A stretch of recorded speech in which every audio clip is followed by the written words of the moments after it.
Hello everyone, this question appears in class 6th NCERT chapter of decimals. This is first question of its exercise 8.2.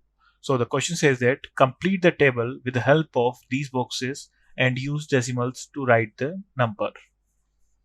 So हमें यहाँ table given है जो हमें fill करनी है.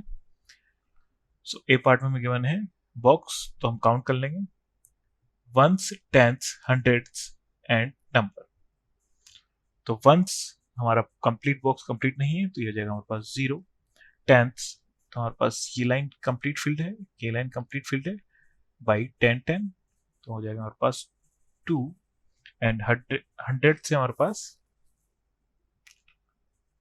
6 तो हो जाएगा 6 तो हो जाएगा हमारे पास नंबर 0.26.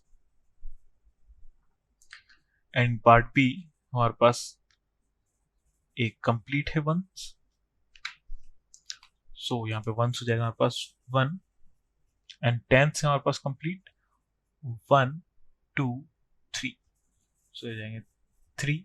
एंड हंड्रेड से हमारे पास 1 2 3 4 5 6 7 8 तो 8.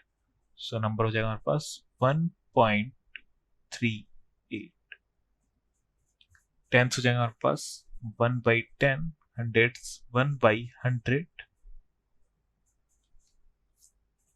नेक्स्ट इन पार्ट सी हमारे पास वंस कंप्लीट है एक तो जाएगा वंस. टेंस कंप्लीट है हमारे पास 1 2 जाएगा 2. एंड हंड्रेड से हमारे पास 1 2 3 4 5 6 7 8. सो नंबर हो जाएगा हमारे पास 1.28. Thank you.